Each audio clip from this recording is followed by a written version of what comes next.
Estou aqui hoje com o Thiago Pereira, nadador olímpico, todo mundo conhece, figura super conhecida, um querido. Trabalhei com ele em 2012 em Londres, depois um pouquinho pós-carreira. E a gente vai falar um pouco hoje sobre a trajetória do Thiago naquele período específico da Olimpíada de Londres, como ele conseguiu gerenciar essa pressão, porque a pressão é gigantesca quando você vai para uma Olimpíada, ainda mais em esportes individuais, né, Thiago, onde você está sozinho. O vôlei, por exemplo, do Bruno, se um dia ele não está bem, está com uma dor de barriga, tem um cara ali que compensa, você tem várias chances. Ali na natação é aquele horário, do horário da prova você não escolhe, o dia você não escolhe, e você tem que render o seu máximo ali. Se você fez um tempo bom num treino, não vale lá na sua piscina. Você tem que fazer ali na hora, naquele momento, com aquela pressão toda. E eu acho que natação, para mim, é o maior raio-x que tem dos esportes olímpicos, de como você gerencia a pressão. Você tem que ter uma super cabeça, porque é um momento como se você estivesse colocando uma tonelada em cima de uma agulha. Os outros esportes distribuem um pouco essa pressão. Você ali é muito, muito forte. Então, bem-vindo, Thiago. A gente vai falar um pouquinho hoje sobre a sua carreira em 2012 em Londres. Obrigado, Gil. Obrigado. É um prazer estar aqui com você, contar um pouquinho do trabalho que a gente fez. E é legal o que você comentou, porque eu comento isso para as pessoas, né? A natação, cara, você errou uma saída, ferrou. Errou uma virada, ferrou. Detalhe. Vamos usar o exemplo do Bruno que você usou. Por exemplo, se eles começam mal, se eles começam mal o primeiro set, perderam. Ainda dá para recuperar.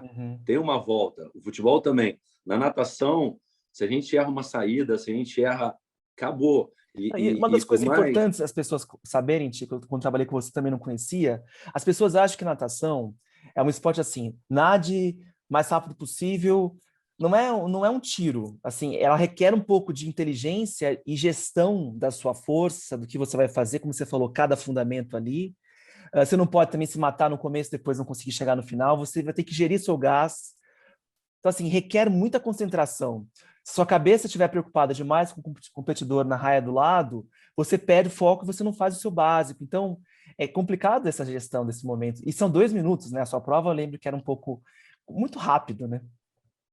Não, é muito rápido, é aquela coisa, né, Gil? Tipo, se não acontecer agora, é a grande pressão que eu acho que a gente sente também em Jogos Olímpicos. Se a gente parar para pensar, o Mundial é como se fossem os Jogos Olímpicos. Só que os Jogos Olímpicos só acontecem de 4 em 4 anos. E é o sonho de todo atleta. Então, é isso que a gente está falando. Então, pô, às vezes, você chegar numa Olimpíada, vamos lá, fiquei doente um dia antes. Como é que você faz? Dor de barriga. Espera 4 anos para tentar de novo. Essa é a grande dureza. E eu acho que é uma das coisas que a gente aprende. Isso quando você tem 4 anos, né? Tipo, se você estiver na sua último ciclo olímpico, a pressão ainda é maior, né? Vamos dizer assim. Acabou. Com certeza. E agora vamos aproveitar, já que a gente está falando de 2012, mas vou dar um exemplo agora do que aconteceu. Pô, a Olimpíada em 2021, nunca aconteceu isso. No ano ímpar, no ano... E as pessoas acham que é muito simples para o atleta. Eu estou de fora, mas eu sei. Não é só, estende mais um ano. Pô, você fez uma programação. Você Exatamente. Isso foi muito legal que eu aprendi com você. Também tem isso em esportes individuais. Vocês têm todo um trabalho muscular, vamos dizer assim, etapas para você chegar na combustão máxima naquele dia. Não é uma coisa que você adia, fala, dia 2 semanas, adia 3 meses. Seu planejamento muda todo, né? Com certeza, e fora a cabeça, né, gente? Com tudo isso de Covid, as pessoas em casa não treinam direito, um país libera, o outro não libera. Sim, também tem isso, né? É verdade, não tinha pensado nisso, né? O vôlei, por exemplo, Polônia começou a treinar muito antes do Brasil. Então, assim, faz uma diferença se deixar de treinar, né? Em termos de performance. Faz, com certeza.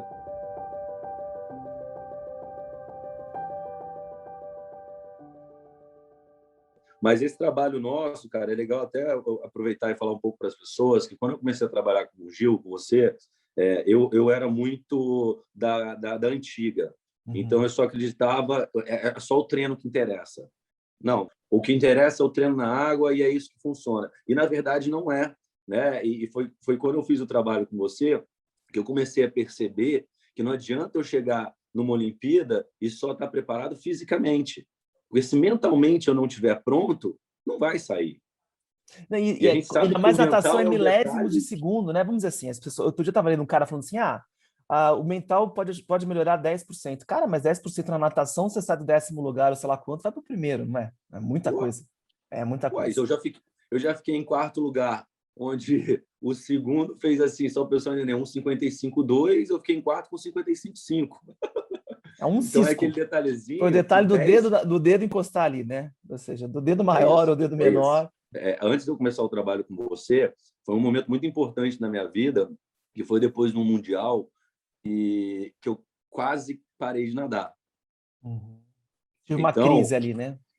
deu porque, poxa, eu fiquei em quarto lugar, achei que era competição, na verdade fiquei em sétimo, né? Achei que era o momento da minha vida, não sei o quê. E aí a gente sempre escutava aquela coisa, quarta e última mesma coisa, É isso já isso que estava eu. me Vamos fazer um consumindo. parênteses para as pessoas entenderem. A imprensa brasileira, diferente de outros países, eu não estou dizendo toda, né? Mas uma parte dela, ela pressiona muito e desvaloriza a medalha de prata, de bronze, quarto lugar, como não sendo nada. O tênis ainda valoriza um pouco mais, posição 200, 250, mas aqui no Brasil, às vezes o vôlei ganhava uma prata, pô, só prata, é a versão, a seleção da prata, e o Thiago vinha com alguns campeonatos pegando o quarto lugar, e a imprensa, eu lembro naquela época, quando eu fiz uma pesquisa para trabalhar com você, tinha isso, os caras estavam te malhando para a Olimpíada de Tóquio, e lá vem o Thiago, tem talento, mas ó, quarto lugar, quarto lugar. É. Isso, uma pressão externa em cima de um atleta, se você não tiver um emocional e mental preparado, isso dá uma puxada para baixo, né, Thiago?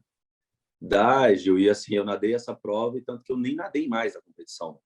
E foi sério, eu cheguei a falar com a confederação, falei com o diretor técnico, falei, cara, não dá mais, eu não quero mais. Aí eles falaram, Thiago, calma, descansa, tira umas férias, dá uma relaxada, repensa.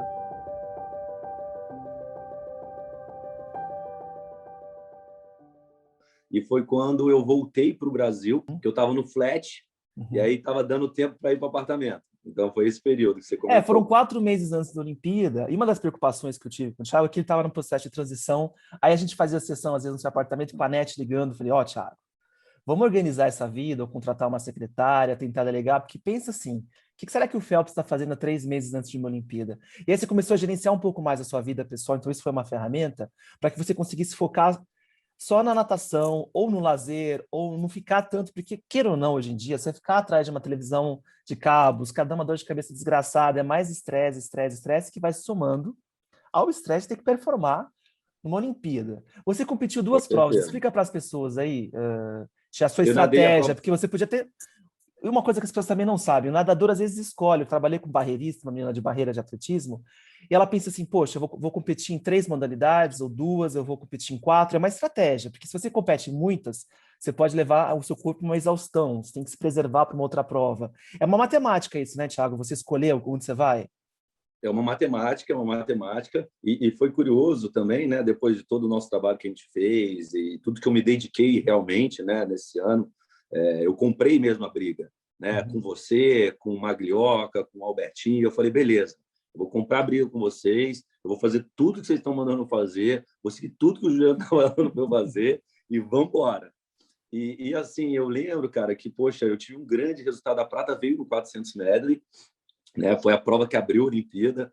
E, poxa, cara, eu lembro até hoje, na hora que eu bati, eu olhei pro placar, né? E aí eu já olhei, porque na natação, explicar para o pessoal, porque nem todo mundo às vezes está familiarizado, quando a gente olha para o placar, no lado direitinho ali já dá as posições.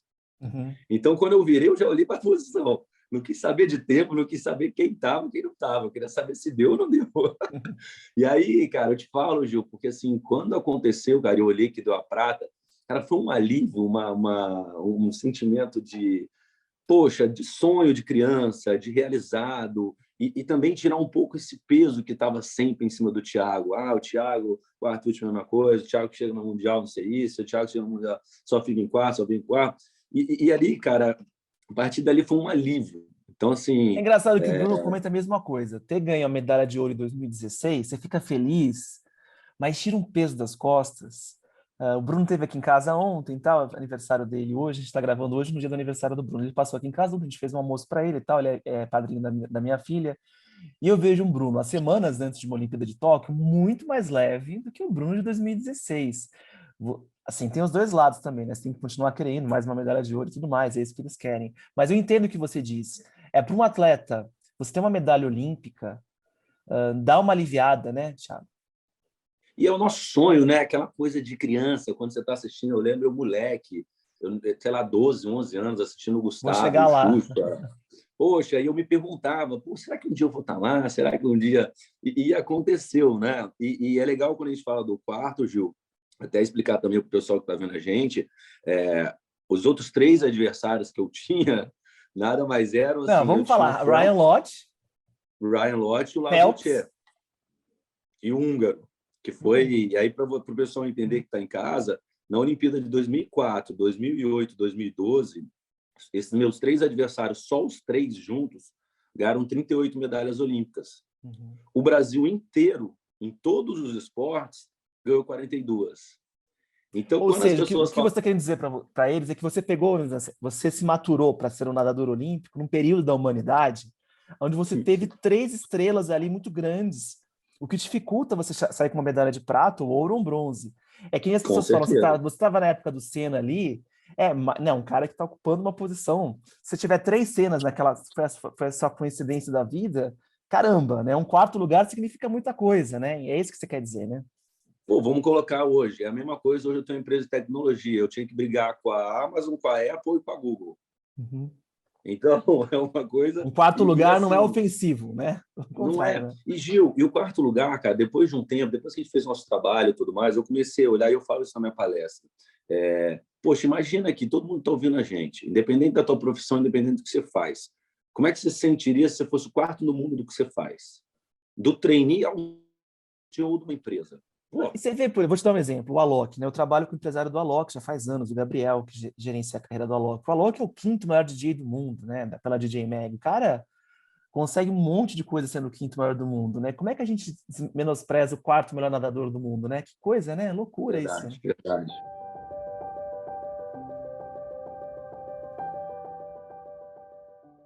Uma outra coisa que você falou, essa variável mental e emocional, eu vou dar só um exemplo. Diego Hipólito, né? Mundial, ouro, ouro, ouro, o cara sabe fazer. Como é que chegava na Olimpíada e não acontecia isso? A variável mental e emocional, que é uma variável essencial. Se a gente for pensar, o talento do Thiago não está só no corpo, é o cérebro. O cérebro do Thiago é um cérebro único que consegue performar aquele movimento com poucas pessoas conseguem performar no mundo. Se o talento está no cérebro, o que ele faz com aquele cérebro antes da prova, o que ele estava pensando antes da prova, vai influenciar, sim, essa máquina na hora de solicitar músculos, nervos ali na piscina. Então, a gente fez um trabalho, não sei se você lembra na época, já faz 10 anos, né? Vamos ver se a gente tá, a memória nossa tá boa. 9, né? Também é 9 anos. A gente fez, por causa da Olimpíada, 2 anos, né? 4 anos, 8 anos, agora adiou por um ano, 9 anos, quase 10 anos. Eu peguei Quase. as minhas anotações, que eu sempre guardo todas as anotações de cada cliente que passou por mim, peguei ontem à noite, estava estudando para a gente gravar esse vídeo. E a gente fez uma série de coisas. O primeiro foi essa higienização do seu ambiente externo, para que você pudesse se focar cada vez mais, vamos dizer assim, naquilo que você tinha que fazer, que era pensar na natação, nos treinos. E é cansativo. Eu vejo que talvez a rotina de natação, diferente de outros esportes, é exaustiva. Conta para as pessoas quantas horas por dia você tem que ficar treinando. Musculação, nadando, você ficava exausto, né, nos seus intervalos ali, né? Com certeza, e era engraçado, né? Porque assim, a gente tinha o treino de manhã, era mais ou menos 2 horas cada água. Então, a gente tinha mais ou menos, eram 9 sessões de treino na semana, de segunda a sábado. E assim, é engraçado que as pessoas acham, né? Porque a gente tem um descanso entre um treino e outro. E aí eu lembro até hoje, né, que a gente tira o nosso cochilo e as pessoas, mas você dorme à tarde, mas é porque faz parte do treino, né? Faz parte do treino. A gente Recuperação tem física, você recupera o seu corpo durante o sono. tudo faz parte, né? E quando a gente começa a olhar que o descanso é o que você come, é o que você bebe, tudo faz. Porque imagina que o nosso corpo é um carro de Fórmula 1. A gasolina que você coloca nele é o que vai fazer diferença. Então, se você come bem o tempo inteiro, isso vai fazer diferença na sua performance. Se você só come, sei lá, um monte de porcaria o tempo inteiro, Você cuidou isso bastante com da sua dieta certeza... na época, né? Foi uma coisa, foi um diferencial nessa Olimpíada de 2012. Eu lembro que você focou, vou comer direito, né? Não, abracei tudo, Gil. Abracei você, abracei Nutri, abracei. Eu falei, então vamos embora, Ou vamos vai ou fazer racha. tudo, ou vai ou racha. E é legal também que o nosso trabalho que a gente fez é controlar um pouco também a ansiedade e o nervosismo, a adrenalina, porque ela é importante No para a ponto prova, certo, né? no ponto Atenção certa. certo.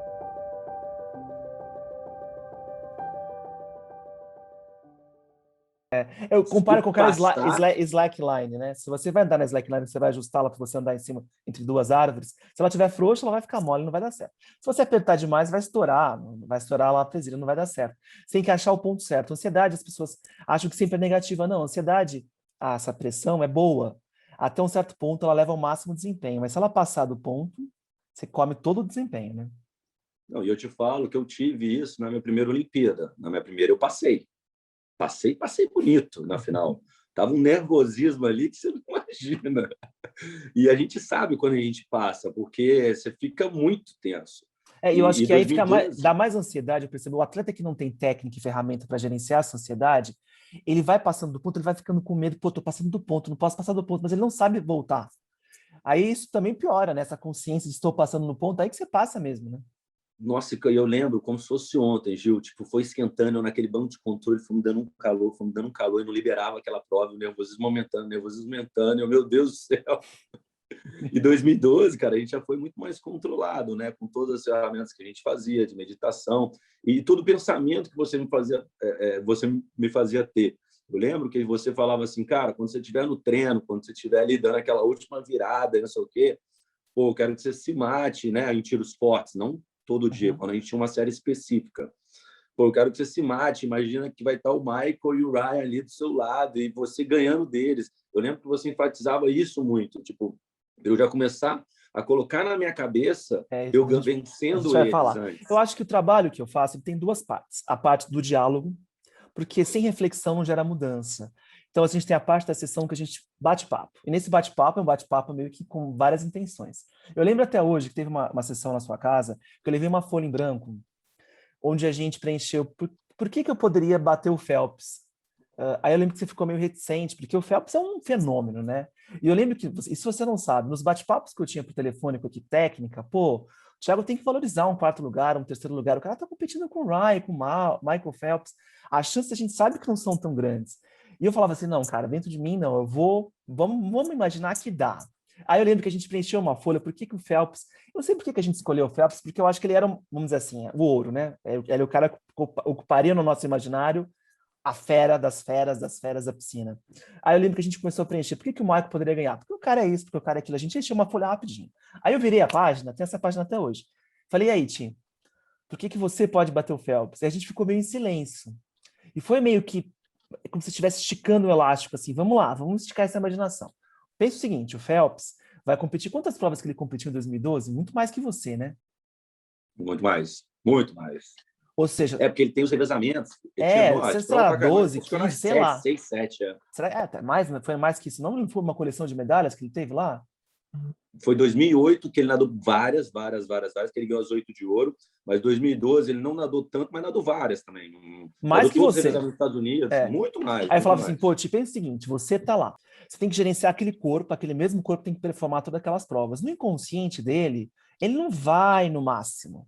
Porque se ele chegar no máximo e der uma lesão, ou se ele passar daquele ponto, ele não vai conseguir competir as outras 6 provas que ele tem, outras 7. Você não, você tem 2. Você lesionou e trouxe uma medalha para casa.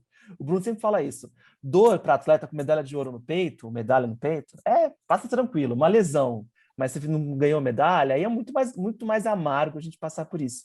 E a gente começou a preencher as folhas. E se ele tiver uma dor de barriga um dia antes? E a gente começou a esticar essa imaginação de que, de repente, bater o Phelps não seria impossível.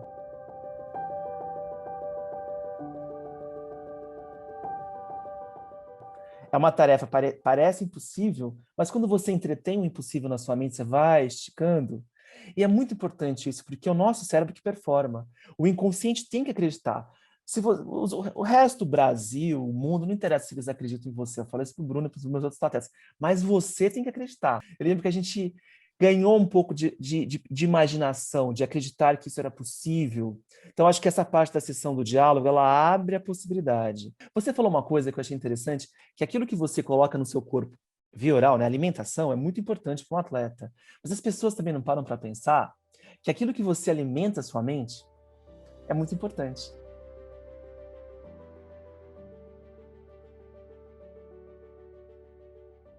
Então, uma das coisas que a gente fez foi dar para o Thiago uma consciência dos pensamentos que ele entretinha na cabeça. Eu lembro até hoje que eu perguntava, Ti, o que você pensa quando você está nadando suas 2 horas na prova? Eu penso na minha TV a cabo que eu tenho que colocar, eu lembro que o seu pensamento ele vagava em outros assuntos. Eu falei, não, Thiago, vamos lá. Vamos focar no movimento. Aí eu te ensinei um exercício de contar a respiração enquanto você nadava naquele treino. O que eu queria, na verdade? Eu queria que você ganhasse uma linha de pensamento sua. Você pode estar com medo de não dar certo, você pode estar com medo de não conseguir, você pode ter várias linhas de pensamento subsidiárias, mas a principal tem que ser sua, vamos dizer assim, aquela linha de foco.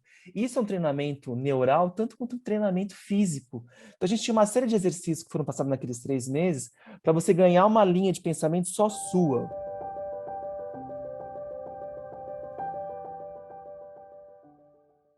Você levou um álbum de fotos que te positivavam, de família, Aham. coisas, imagens Você falou para eu positivas, separar, levar separar as para... fotos, porque isso poderia te positivar o seu cérebro, né? Eu lembro que a gente usou música, usou contagem de respiração, você me dividiu a rotina sua. Você imagina o seguinte, um atleta preparando a malinha dele ali, tem toda uma rotina pré-entrar na piscina, que começa lá no quarto do hotel, às vezes, do quarto da concentração. As pessoas não têm ideia. A pressão está ali, né? Vamos dizer assim, o elefante está na sala, a prova está chegando. E você tinha uma série de rituais de como você arrumava a sua bolsa. Eu lembro que até a gente colocou alguma coisa com perfume, não sei se foi com você, de ter um desodorante específico para aquela prova, de você saber que olfativamente chegou a hora de você entregar o seu máximo, que é um perfume que não se usa em outros momentos, só vai usar em finais e provas. Eu lembro também que eu quis entender como era aquela sua rotina pré-piscina, para também trabalhar o que você vai usar na sua mente. Porque se uma mente vazia, você vai pensar o quê? No problema. Vai caçar o problema para pensar. Você tinha uma ocupação, né, Thiago? A gente criou uma rotina mental para você, o que você poderia pensar ali antes da prova, para alimentar a sua mente com coisas que gerassem efeitos positivos no seu corpo, né? Tinha, e aí foi uma coisa legal também, que depois que a gente começou o nosso trabalho, eu coloquei isso até o final da minha carreira, né? Uhum. E aí era engraçado porque antigamente, o que acontecia também comigo? A prova começava antes da hora. Mas como assim, Thiago? Porque como é que funciona, né? Você tem uma eliminatória, vamos lá, suponhamos que hoje é segunda-feira, só para... Uhum. Aí você tem a eliminatória na segunda de manhã, quando você classifica para a semifinal, você nada na segunda à tarde. E a final ela é na terça à noite. Segunda à noite e terça à noite. E comigo, o que acontecia muito, cara? Quando eu acordava na terça, eu já começava a praticar, eu já estava entrando na prova. Então, eu já A começava... ansiedade. Pode parecer que não, a galera acha que é maluquice, mas não é. Eu já começava a gastar essa energia, seja na minha cabeça, seja no... Então, a Tem um prova efeito no começava corpo, muito sabia, né? cedo para mim. Então, quando eu chegava na hora, cara, eu já Já estava tinha nadado 300 provas. daquele jeito. E aí foi uma coisa que a gente organizou bem. E é legal a gente falar de 2012 também, Gil, porque a prova do 400 ml que eu conquistei a prata era uma prova onde normalmente eu saía mais igual um desembestado. Eu começava a prova sempre passava na frente, borboleta, costas, aí vinha no peito e morria no crawl. Uhum. E aí foi uma prova muito diferente, porque eu lembro, cara, eu passei quinto no costas. Então, Tranquilo, gerenciando eu bem esse segurei o último... borboleta, Uhum. eu fiz o costas do jeito que tinha que ser, eu passei em quinto lugar, cara, em quinto. Essa foi a nossa estratégia. Normalmente eu sempre passava junto, depois morria. E aí, cara, veio a grande surpresa, até hoje ainda né?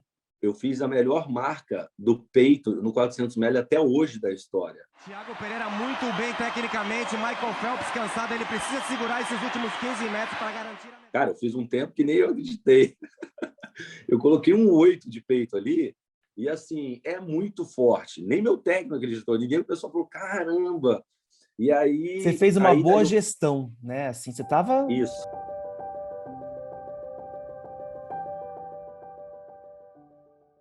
Aquele que a gente chama, na verdade, eu ensino para os meus atletas, é treinar o seu cérebro neurologicamente para você entrar no The Zone, que a gente chama, né? Tiger Woods. As coisas acontecem da melhor maneira possível e flui. Você nem sabe como você fez, porque, na verdade, quem fez foi seu cérebro inferior, que coordena os movimentos. Mas você criou para ele todas as condições para que ele performasse no máximo dele. Então, quando você levou as fotos da sua família, ouviu música, se alimentou bem, alimentos, alimentou bem a sua cabeça com pensamentos, você cuidou de tudo, ele chegou lá e entregou. Não sei se você vai lembrar, mas nas nossas sessões a gente falava sobre esse perigo, vamos dizer assim, da medalha vir na primeira prova. Por quê? Uma medalha olímpica, ela mexe muito com o nosso mental e emocional. Caramba, é seu sonho, né? Assim, e o extremo positivo, ele negativa tanto o nosso cérebro quanto o extremo negativo. Então, por exemplo, as pessoas se acidentam quando perdem o emprego, saindo da empresa com um carro, né? Bate o carro, e quando ganham um emprego maravilhoso. porque a gente não performa bem nos extremos. Eu sabia que se ganhasse a medalha no 400, a gente chegou a falar isso numa sessão no nosso apartamento, a minha preocupação, Tia, é como a gente faz a gestão se a medalha vier na primeira prova. Porque a chance daquilo de, entre aspas, te levar ao extremo dias antes da segunda prova, que a distância não era muito grande, é um problema, é difícil. Eu tenho isso com o Lucarelli, por exemplo. A gente treina para que ele faça ace, e não se sensibilize com o ace que ele acabou de fazer. Porque se ele comemorar aquele ace, se ele achar aquele ace demais, ele vai sair do ponto de máxima performance, que é aquela frieza. Obrigado, Thiago, por essa nossa primeira parte do bate-papo. A gente vai gravar um próximo programa para vocês, para falar um pouco mais das ferramentas que a gente aplicou em 2012 e como elas podem ser úteis para vocês durante uma pandemia, na sua vida no dia a dia, você empresário, você colaborador de uma empresa, empreendedor, você pai, você mãe, porque, queira ou não, as pessoas não sabem, mas ou sabem, eu sou pai de duas filhas, o Thiago também, ou seja, outras provas olímpicas agora, mas no lado da paternidade, que não é nada fácil. Não é nada fácil gerenciar tudo, carreira profissional, filho e tudo mais. Eu sei que o Thiago é um paizão presente, como eu também sou, e tem seus desafios, né, Thiago? Ah, com certeza tem. E ele continua, né, Gil? Apesar de eu estar fora, né, das piscinas, parar de competir, a gente entra num outro desafio, né? Porque é uma próxima vida, é uma transição de carreira, é filho, é isso, é aquilo. Então. Hobby, uma série de coisas que depois no próximo programa você vai explicar pra gente as coisas que você está envolvido aí, que é bem legal. Obrigado, Não, Thiago. com certeza. Valeu.